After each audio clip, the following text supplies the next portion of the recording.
نحمده ونستعينه ونؤمن به ونتوكل عليه ونعوذ بالله من شرور أنفسنا ومن سيئات أعمالنا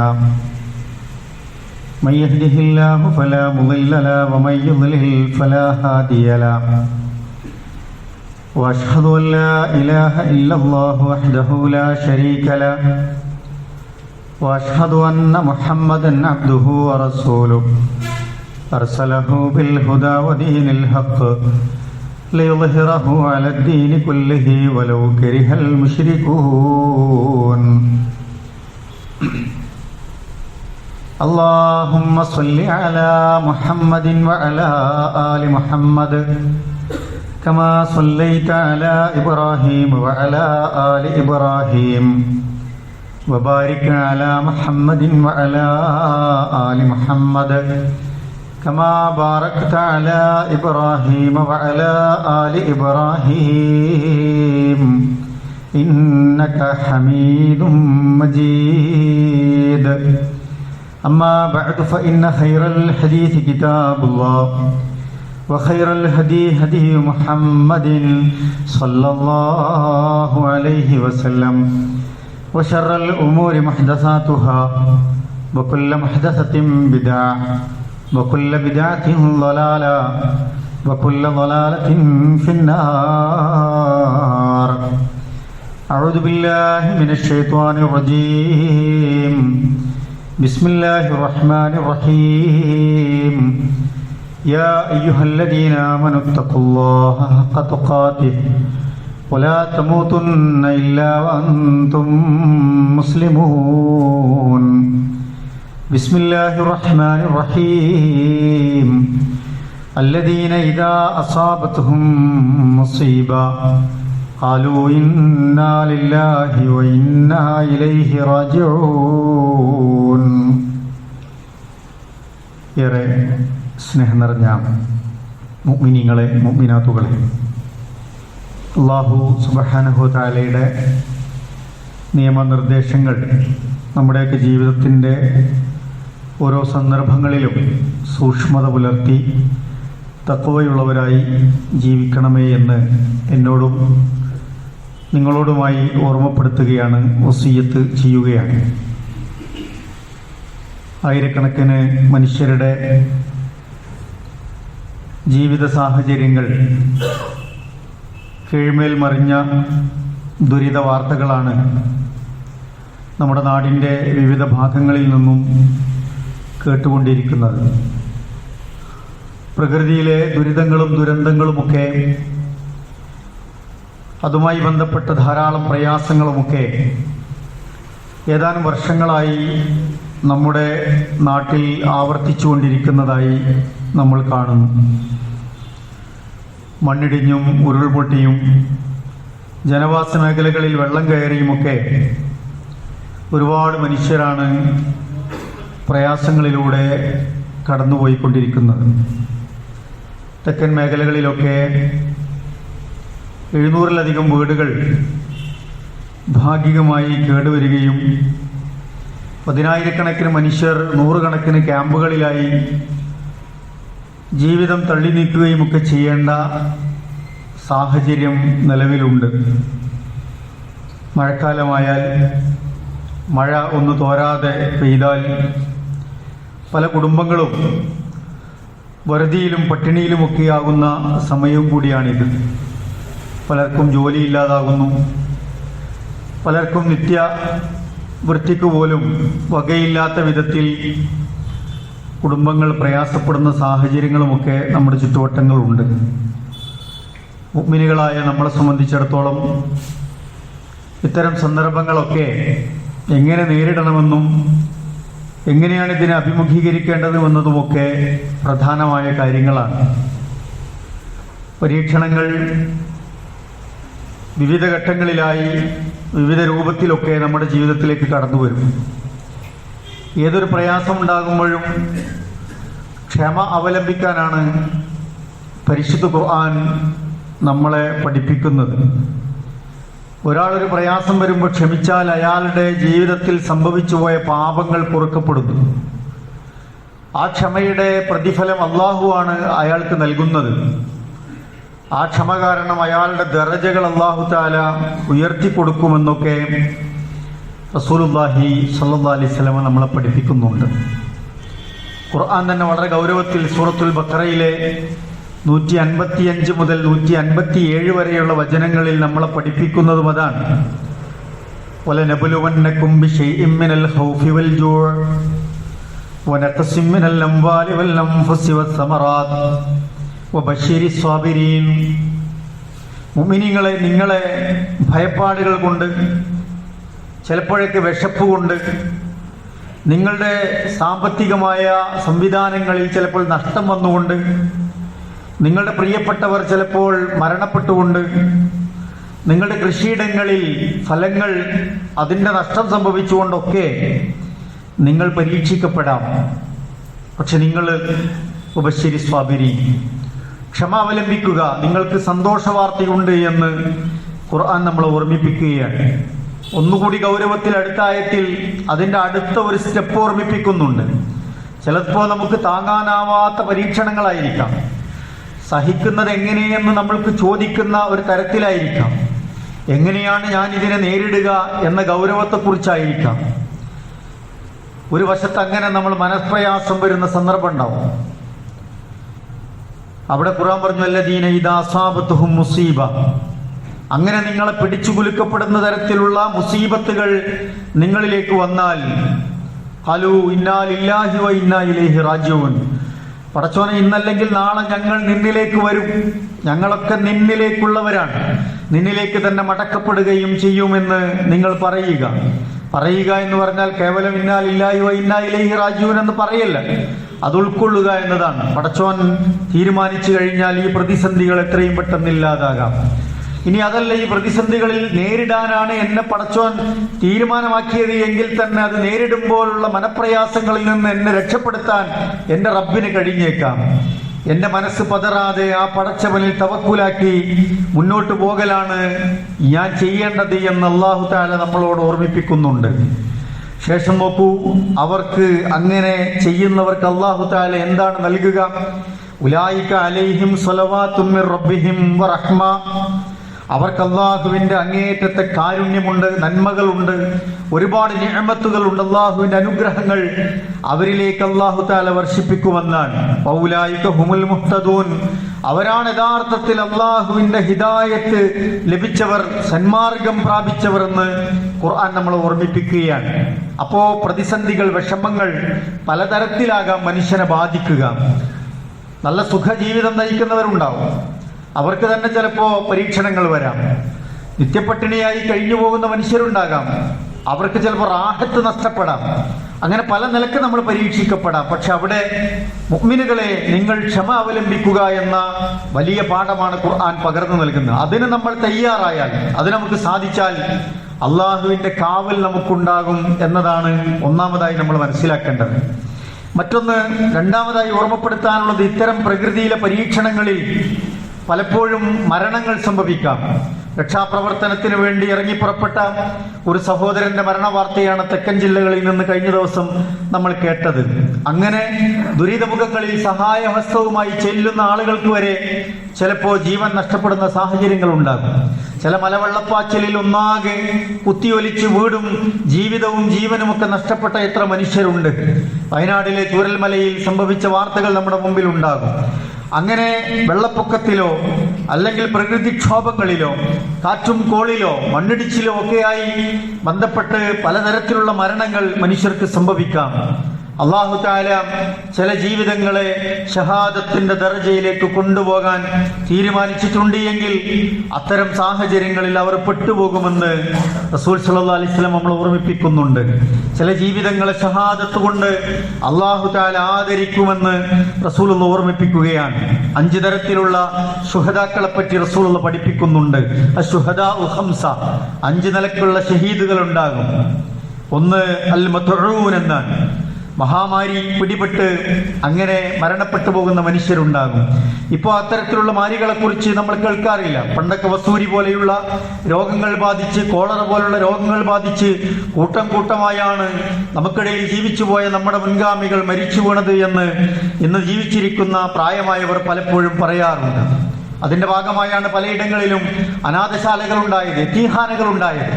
അങ്ങനെ മഹാമാരികൾ മൂലം മരണപ്പെട്ടു പോകുന്ന മനുഷ്യർക്ക് അവർ ക്ഷമിക്കുന്നുവെങ്കിൽ അള്ളാഹുവിന്റെ ഷഹീദായവർക്കുള്ള പ്രതിഫലമുണ്ട് എന്നാണ് റസൂൽ ഓർമ്മിപ്പിക്കുന്നത്. രണ്ടാമത് പറഞ്ഞത് വൽ മബ്തൂൻ എന്നാണ്. ഉദര രോഗങ്ങളാൽ അങ്ങേയറ്റം പ്രയാസപ്പെട്ട് മരണപ്പെട്ടു പോകുന്ന മനുഷ്യരെ കുറിച്ചാണ്. മൂന്നാമത് പറഞ്ഞത് വൽ ഗരീഖ്, മുങ്ങി മരിക്കുന്നവരെ കുറിച്ചാണ്. വെള്ളപ്പൊക്കമൊക്കെ ഉണ്ടാകുമ്പോൾ അതിൽ മുങ്ങി മരിച്ചു പോകുന്നവരെ കുറിച്ചാണ്. നാലാമത് പറഞ്ഞത് സാഹിബുൽ ഹദം, കെട്ടിടങ്ങളൊക്കെ തകർന്നു വീണ് അതിൽപ്പെട്ട് മരിച്ചു പോകുന്നവരെ കുറിച്ചാണ്.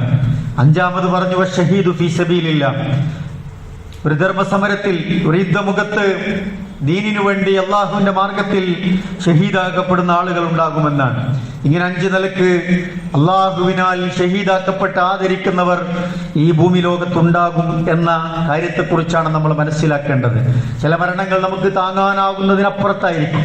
പ്രത്യേകിച്ച് ഇത്തരം ദുരിതങ്ങളിലും ദുരന്തങ്ങളിലും ഒക്കെ പെട്ട് മരണപ്പെടുന്നവരുടെ വേദനകൾ നമുക്ക് താങ്ങാൻ കഴിയില്ല. അവരുടെ വിടവുകൾ നമുക്ക് നികത്താൻ കഴിയാത്ത അത്ര മനപ്രയാസം ഉണ്ടാക്കും. പക്ഷെ അവർക്ക് അല്ലാഹു തആല ഷഹീദിന്റെ പ്രതിഫലം നൽകുന്നു എന്നത് ഒരു മുഅ്മിൻ എന്ന നിലയ്ക്ക് നമ്മൾ മനസ്സിലാക്കേണ്ട കാര്യമാണ്. അപ്പോൾ നമുക്ക് കുറച്ചുകൂടി ക്ഷമ അവലംബിക്കാൻ കഴിയും. മൂന്നാമത് നമ്മൾ മനസ്സിലാക്കേണ്ട ഒരു കാര്യം, ചുറ്റുപാടുകളിലുള്ള കാഴ്ചകൾ കാണുമ്പോൾ അല്ല, ചുറ്റുവട്ടങ്ങളിലൊക്കെ സംഭവിക്കുമ്പോൾ നമുക്ക് ചിലപ്പോൾ അതത്ര ഗൗരവമുള്ളതായി തോന്നൂല. പക്ഷെ അത് പതുക്കെ പതുക്കെ നമ്മുടെ ജീവിതത്തിലേക്ക് കടന്നു വരുമ്പോഴാണ് നമുക്ക് അതിന്റെ ഗൗരവം മനസ്സിലാവുക. മറ്റുള്ളവർ വീട്ടിൽ വെള്ളം കയറി എന്ന് പറയുമ്പോൾ നമുക്ക് ചിലപ്പോൾ അത് അത്ര ഫീൽ ചെയ്തോളുന്നില്ല. പക്ഷേ വെള്ളം കയറി പതുക്കെ പതുക്കെ അത് നമ്മുടെ സിറ്റ് ഔട്ടിലൂടെ, അടുക്കളയിലൂടെ നമ്മുടെ വീട്ടിലേക്ക് കയറുമ്പോൾ നമ്മുടെ നെഞ്ച് പടക്കും. എന്ത് കാണും, എന്ത് ചെയ്യും എന്ന് നമ്മൾ ആലോചിക്കും. ഇത് കൂടിക്കൂടി വന്നാൽ എങ്ങനെ പിടിച്ചു നിർത്തും നമുക്ക് ആലോചിക്കും, നമ്മുടെ ആലോചനകളിൽ വരും. പലപ്പോഴും നമ്മൾക്കത് പിടിച്ചു നിർത്താൻ കഴിയില്ലല്ലോ. നിസ്സഹായരായി, അങ്ങനെ ദുർബലരായി എത്ര മനുഷ്യരാണ് അങ്ങനെ നോക്കി നിൽക്കേണ്ടി വന്നത്. എല്ലാ വിഭവങ്ങളും നശിപ്പിക്കപ്പെട്ട് വീട്ടിലെ എല്ലാ സൗകര്യങ്ങളും വെള്ളം കയറി ജീർണാവസ്ഥയിലായി തിരിച്ച് മാസങ്ങൾക്ക് ശേഷം വീട്ടിലേക്ക് കയറി വരുന്നവന്റെ ഉള്ളം കൈ കാലിയായിരിക്കും, അവന്റെ കീശ കാലിയായിരിക്കും.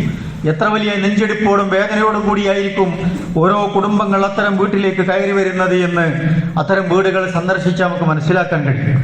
കഴിഞ്ഞ ഒരു വെള്ളപ്പൊക്കത്തിൽ പോത്തുകല്ലൊരു വീട്ടിലേക്ക് കയറി ചെന്നപ്പോഴാണ് ഒരു വീടൊന്നാകെ മണൽ കൊണ്ട് നിറക്കപ്പെട്ടിരിക്കുന്നു. അത്രയും ഒരു ഗ്യാപ്പില്ല. ഒരു വലിയ വീട്, 2 നില വീട്, മണൽ കൂമ്പാരം കൊണ്ടൊന്നാകെ ഉള്ളൊന്നാകെ നിറക്കപ്പെട്ട അവസ്ഥയിലായിരുന്നു. എന്നാണ് അവർക്കത് കോരിയെടുത്ത് പുറത്തേക്ക് കളയാൻ കഴിയുക? എത്ര കാലം കഴിഞ്ഞാലാണ് അതിന്റെ കേടുപാടുകൾ തീർത്ത് അവർക്ക് അവിടെ ജീവിക്കാൻ കഴിയുക? അത്രമേൽ പ്രയാസമാണ് നമ്മുടെ കുടുംബങ്ങളിൽ സംഭവിച്ചുകൊണ്ടിരിക്കുന്നത് എന്ന് അതിന്റെ വേദനകൾ നമ്മൾ മനസ്സിലാക്കേണ്ടതുണ്ട്. അത്തരത്തിൽ സന്ദർഭങ്ങൾ ചുറ്റുവട്ടങ്ങളിൽ കാണുമ്പോൾ, നമ്മളിലേക്ക് എത്തുമ്പോൾ നമ്മൾക്കതിൽ നിന്ന് ചില പാഠങ്ങൾ ഉൾക്കൊള്ളാനുണ്ട് എന്നതാണ് ദീൻ നമ്മളെ പഠിപ്പിക്കുന്നത്. നമ്മളിങ്ങനെ പൊന്തം വിട്ടും അഹങ്കരിച്ചും അള്ളാനെ മറന്നും സമയം അള്ളാഹുവിലേക്ക് കൊടുക്കാനൊന്നും ഇല്ലാതെ നമ്മളിങ്ങനെ തിരക്ക് പിടിച്ചു പോകുമ്പോൾ നമ്മുടെ ചുറ്റുവട്ടങ്ങളിലെ വാർത്തകൾ നമ്മളെ ചിന്തിപ്പിക്കേണ്ടതുണ്ട്. കുടുംബങ്ങളുടെ കണ്ണീർ തോരാത്ത വാർത്തകൾ കേൾക്കുമ്പോൾ നമ്മൾ ആലോചിക്കേണ്ടതുണ്ട്, പടച്ചോനെ, എന്നെ നീ കാത്തുവല്ലോ, എനിക്ക് നീ സംരക്ഷണം ഒരുക്കിയല്ലോ, എന്നെ ഈ മുസീബത്തുകൾ ബാധിച്ചില്ലല്ലോ എന്നാലോചിച്ച് അള്ളാഹുവിലേക്ക് ഖേദിച്ച് മടങ്ങാൻ, ജീവിതത്തിൽ തെറ്റുകൾ ചെയ്തുകൊണ്ടിരിക്കുന്നവർക്ക് അത് അവസാനിപ്പിച്ച് നന്നാകാനുള്ള ഒരു മനോവിചാരം ഉണ്ടാകണമെന്നതാണ് ദീൻ നമ്മളോട് ആവശ്യപ്പെടുന്നത്. ഖുർആൻ ചോദിക്കുന്നുണ്ട്, വലഖദ് അർസൽനാ ഇലാ ഉമമിൻ മിൻ ഖബ്ലിക ഫഅഖദ്നാഹും ബിൽ ബഅസാഇ വദ്ദറാ ലഅല്ലഹും യതളറഊൻ. പ്രവാചകന്മാരെ പല സമൂഹങ്ങളിലേക്കായി അല്ലാഹു നിയോഗിച്ചു. പക്ഷേ പലരും പറഞ്ഞത് കേട്ടില്ല, പ്രവാചകന്മാരുടെ പാത പിന്തുടർന്നില്ല, അള്ളാഹുവിന്റെ നിയമനിർദ്ദേശങ്ങളെ അവർ മുഖവിലക്കെടുത്തില്ല. അള്ളാഹുവിന്റെ ഗൗരവമായ പരീക്ഷണം വന്നു. ഫഅഖദ്നാഹും, അല്ലാഹു അവരെ പിടികൂടി എന്നാണ്. അവരെ കഷ്ടപ്പാടുകൾ കൊണ്ടും ദുരിതങ്ങൾ കൊണ്ടും അള്ളാഹു പിടികൂടി. അവർ അള്ളാഹുവിലേക്ക് കൂടുതൽ വിനയത്തോടെ മടങ്ങട്ടെ എന്നതാണ് ആയത്ത് അവസാനിപ്പിക്കുന്നത്. ലഅല്ലഹും യതളറഊൻ, അവർ കുറച്ചുകൂടി അള്ളാഹുവിലേക്ക് വിനയാന്വിതരായി മടങ്ങാൻ വേണ്ടിയാണ് അള്ളാഹു അവർക്ക് ചില ദുരിതങ്ങളെ, കഷ്ടപ്പാടുകളെ നൽകിയത് എന്ന് പഠിപ്പിക്കുന്നുണ്ട്. അപ്പൊ നമ്മുടെ ചുറ്റുവട്ടങ്ങളിൽ നമ്മളിലേക്കൊക്കെ ഇത്തരം പ്രയാസങ്ങൾ ഉണ്ടാകുമ്പോൾ കുറച്ചുകൂടി അള്ളാഹുവിലേക്ക് നമ്മൾ അടുക്കുക എന്നത് വളരെ പ്രധാനമാണ്. അതാണ് നമ്മുടെ ജീവിതത്തിൽ ഉണ്ടാകേണ്ടത് എന്ന് ഖുർആൻ നമ്മളെ ഓർമ്മിപ്പിക്കുകയാണ്. മറ്റൊന്ന്, നമുക്ക് ഇത്തരം വാർത്തകളും ദുരിതങ്ങളും പ്രകൃതി ദുരന്തങ്ങളുടെ കാഴ്ചകളൊക്കെ ഉണ്ടാകുമ്പോൾ ഇതെല്ലാം പടച്ചോന്റെ ശിക്ഷയാണ് എന്ന് തീരുമാനിക്കുന്ന ആളുകളുണ്ടാവും. അങ്ങനെ ആകുമോ നമുക്കറിയില്ല. എല്ലാം അള്ളാഹുവിന്റെ ശിക്ഷയാണോ? എല്ലാം അള്ളാഹുവിന്റെ വലിയ പരീക്ഷണങ്ങളാണോ? അള്ളാഹു ഇതിൽ ഏതെങ്കിലും വല്ല ഇബറത്തുകൾ വേറെ നിലയ്ക്ക് വെച്ചിട്ടുണ്ടോ എന്നൊന്നും നമുക്ക് തീർത്തു പറയാൻ വയ്യ. ചിലത് ശിക്ഷകളാവാം, ചിലപ്പോഴതൊക്കെ ശിക്ഷകളാകാതിരിക്കാനുമൊക്കെ സാഹചര്യങ്ങൾ ഉണ്ടാകും. ചില വെള്ളപ്പൊക്കങ്ങളെ കുറിച്ച്, മഴകെടുതികളെ കുറിച്ച്, പ്രകൃതിക്ഷോഭങ്ങളെ കുറിച്ചൊക്കെ റസൂൽ സ്വല്ലല്ലാഹു അലൈഹി വസല്ലം പഠിപ്പിച്ചത് ലോകാവസാനത്തിന്റെ ഖിയാമത്ത് നാളിന്റെ അലാമത്തുകളാകാം എന്ന നിലക്കാണ്. ചിലതൊക്കെ മനുഷ്യൻ ഭൂമിയിൽ അതിരുവിട്ട് പ്രവർത്തിച്ചത് കൊണ്ടായിരിക്കാവുന്നതാണ്. ചിലതൊക്കെ മനുഷ്യർ അനാവശ്യമായി പ്രകൃതിയെ നശിപ്പിച്ചത് കൊണ്ടൊക്കെ നമ്മുടെ തന്നെ ചെയ്തികൾ കൊണ്ട് പലതും അങ്ങനെ സംഭവിക്കാം. നമ്മുടെ ജീവിതത്തിൽ അങ്ങനെ ഉണ്ടാവും. അള്ളാഹു കണക്കാക്കിയതുപോലെ സംഭവിക്കും. പക്ഷേ നമ്മൾ അനാവശ്യമായി അള്ളാഹുവിന്റെ നിയമനിർദ്ദേശങ്ങൾക്ക് വിരുദ്ധമായി ചിലത് ചെയ്യുമ്പോൾ അതിന്റെ തിക്തഫലങ്ങൾ നമ്മൾ തന്നെ അനുഭവിക്കേണ്ടി വരും. ഇത്തരം സന്ദർഭങ്ങളിലൊക്കെ നിസ്സാരരായി, നിസ്സഹായരായി അങ്ങനെ നമ്മൾ നിൽക്കുമ്പോൾ അള്ളാഹുവിലേക്ക് നമ്മൾ അടുക്കാനുള്ള കാര്യങ്ങൾ ശ്രദ്ധിക്കേണ്ടതുണ്ട്. ശക്തമായ കാറ്റടിച്ച ഒരു സന്ദർഭത്തിൽ റസൂൽ സല്ലല്ലാഹു അലൈഹി വസല്ലമ ഇങ്ങനെ പ്രാർത്ഥിക്കാറുണ്ടായിരുന്നുവെന്ന് മഹദി ആയിഷ റളിയല്ലാഹു തആല അൻഹ നമുക്ക് പറഞ്ഞു തരുന്നുണ്ട്. അല്ലാഹുമ്മ ഇന്നി അസ്അലുക ഖൈറഹാ, അള്ളാഹുവേ, ഞാൻ ഈ കാറ്റടിക്കുന്നതിൽ നിന്ന് അതിൽ നിന്നുള്ള ഖൈറിനെ ചോദിക്കുന്നു. വഖൈറ മാ ഫീഹാ, ആ കാറ്റ് എന്തൊക്കെ നന്മയാണോ കൊണ്ടുവരുന്നത് അതൊക്കെ ഞാൻ നിന്നോട് ചോദിക്കുന്നു. വഖൈറ മാ ഉർസിലത് ബിഹി, ആ നീ അയച്ച കാറ്റിൽ നിന്ന് എന്തൊക്കെയാണോ നന്മകളുള്ളത് പടച്ചോനെ അതൊക്കെ നീ ഞങ്ങൾക്ക് നൽകണേ എന്ന് ഞാനിതാ നിന്നോട് ചോദിക്കുന്നു. വഅഊദു ബിക മിൻ ശർരിഹാ വശർരി മാ ഫീഹാ വശർരി മാ ഉർസിലത് ബിഹി, പടച്ചോനെ ഈ കാറ്റ് കൊണ്ട് എന്തൊക്കെ തിന്മകൾ, ദോഷങ്ങൾ ഞങ്ങൾക്ക് ബാധിക്കുന്ന കാര്യങ്ങൾ ഉണ്ടാകുമോ അള്ളാഹുവേ, അതിൽ നിന്നൊക്കെ ഞങ്ങൾ നിന്നോട് രക്ഷ തേടുന്നു എന്ന് റസൂലുള്ളാഹി സ്വല്ലല്ലാഹു അലൈഹി വസല്ലമ പ്രാർത്ഥിക്കാറുണ്ടായിരുന്നു എന്ന് ആയിഷ റളിയല്ലാഹു അൻഹ പഠിപ്പിക്കുകയാണ്. അപ്പൊ ഇത്തരം സന്ദർഭങ്ങളിൽ നിരന്തരമായി അള്ളാഹുവിനോട് കാവൽ ചോദിക്കുക എന്നതും മുസ്ലിമത്തായ ഓരോരുത്തരുടെയും ബാധ്യതയാണ് എന്ന് പഠിപ്പിക്കപ്പെടുകയാണ്. ഒരിക്കൽ മേഘം കൊണ്ട് ആകാശമൊക്കെ ഇങ്ങനെ ഇരുണ്ടുമൂടി വന്നൊരു സാഹചര്യം വന്നു. റസൂലുള്ളാഹി സ്വല്ലല്ലാഹു അലൈഹി വസല്ലമ ആകെ ബേജാറായി, പരിഭ്രാന്തിയോടുകൂടി അങ്ങോട്ടും ഇങ്ങോട്ടും ഒക്കെ നടക്കാൻ തുടങ്ങി. അല്പം കഴിഞ്ഞ് ശക്തമായ മഴ പെയ്തു, ആകാശം തെളിഞ്ഞു. റസൂൽ സല്ലല്ലാഹു അലൈഹി വസല്ലമയോട് ആയിഷ റളിയല്ലാഹു അൻഹ ചോദിക്കുന്നുണ്ട്, എന്താണ് റസൂലരെ താങ്കൾ ഇങ്ങനെ പരിഭ്രാന്തരായത് എന്ന്. അപ്പൊ അദ്ദേഹം പറയുന്നുണ്ട്, ഫഖാല ലഅല്ലഹു യാ ആയിഷ കമാ ഖാല ഖൗമു ആദിൻ, ആദ് സമൂഹം പറഞ്ഞതുപോലെ മേഘം കണ്ടപ്പോ അവർക്ക് വന്നൊരു സാഹചര്യം പോലെ ആയിത്തീരുമോ എന്ന് ഞാൻ ആശങ്കപ്പെട്ടു പോയി എന്നാണ്. എന്താണ് അവർ പറഞ്ഞത്?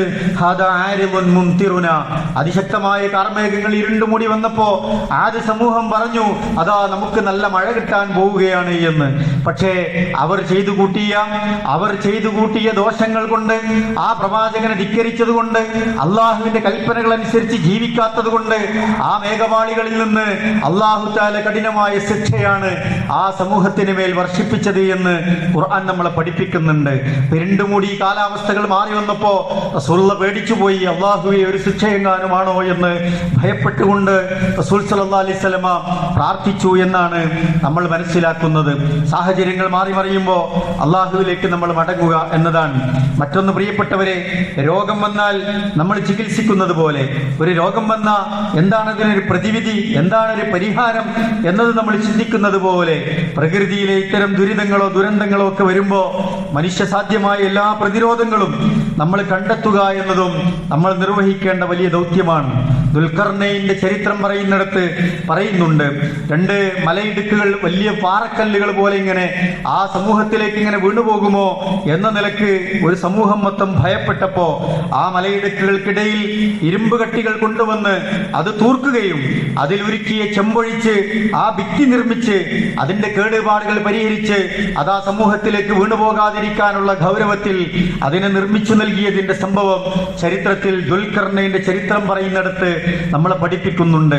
സമകാലിക സാഹചര്യത്തിൽ വെള്ളം വലിയ നീരൊഴുക്ക് വരുന്നു, വലിയ കാറ്റടിക്കുന്നു, വലിയ പ്രയാസങ്ങൾ ഉണ്ടാകുന്നു.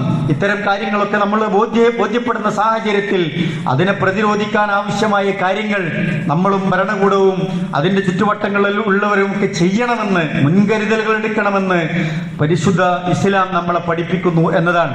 രണ്ടാം ഖലീഫ ഉമർ റളിയല്ലാഹുവിന്റെ കാലത്ത് ഹിജ്റ 18 9 മാസക്കാലമാണ് നീണ്ടുനിന്ന ഒരു വരൾച്ചയുടെ കാലം വന്നത്, ഒരു വറുതിയുടെ കാലം വന്നത്.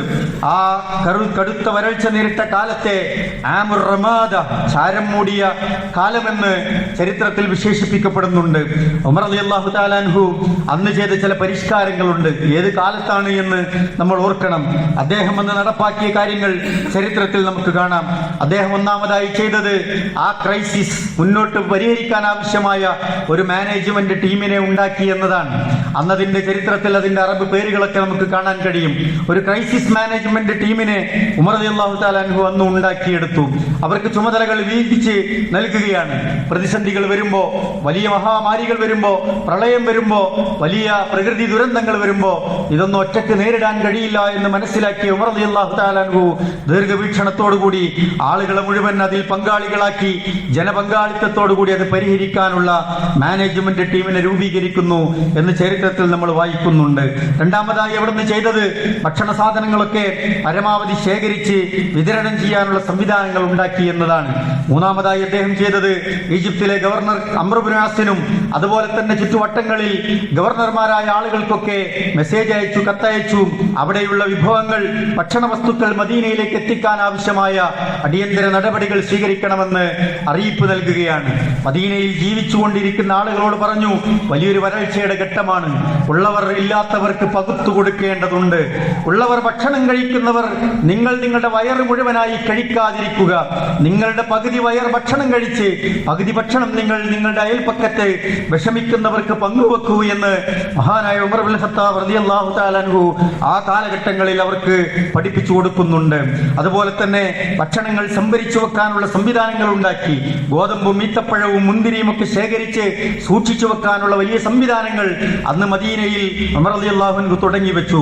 എന്നിട്ട് കച്ചവടക്കാരോട് പറഞ്ഞു, പൂഴ്ത്തിവെപ്പ് നടത്തരുത്, അമിത ലാഭം നിങ്ങൾ ഉണ്ടാക്കരുത്, കൊള്ള നടത്തരുത്, വിലക്കയറ്റം അമിതമായി സൃഷ്ടിച്ച് ആളുകളെ നിങ്ങൾ ബുദ്ധിമുട്ടാക്കരുത് എന്ന് കച്ചവടക്കാർക്ക്, സമ്പത്തുള്ളവർക്ക്, അന്നത്തെ മാനേജ്മെന്റ് കൈകാര്യം ചെയ്യാൻ വേണ്ടി ഉമർ റളിയല്ലാഹു അൻഹു നിർദ്ദേശം നൽകുന്നുണ്ട്.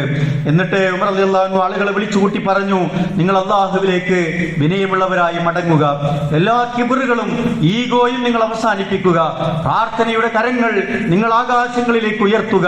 എന്നിട്ട് മഴ കിട്ടാൻ വേണ്ടി ആ സമൂഹത്തെ മുഴുവൻ വിളിച്ചു വരുത്തി സ്വലാത്തുൽ ഇസ്തിസ്ഖാ സംഘടിപ്പിക്കുന്ന ഉമർ ഇബ്നുൽ ഖത്താബ് റളിയല്ലാഹു തആല അൻഹുവിനെ നമ്മൾ കാണുന്നുണ്ട്. പ്രിയപ്പെട്ടവരെ, നമുക്കും ഇതൊക്കെയാണ് ഈ സന്ദർഭങ്ങളിൽ ചെയ്യാനുള്ളത് എന്ന് നമ്മൾ മനസ്സിലാക്കുകയും നമ്മളെ കൊണ്ടാവുന്ന വിധത്തിൽ ഇത്തരത്തിലുള്ള സന്ദർഭങ്ങളിൽ ഇടപെട്ട് അള്ളാഹുവിനോട് ധാരാളമായി പ്രാർത്ഥിച്ച് തവക്കുൽ ചെയ്ത് നമ്മൾ മുന്നോട്ട് പോവുക.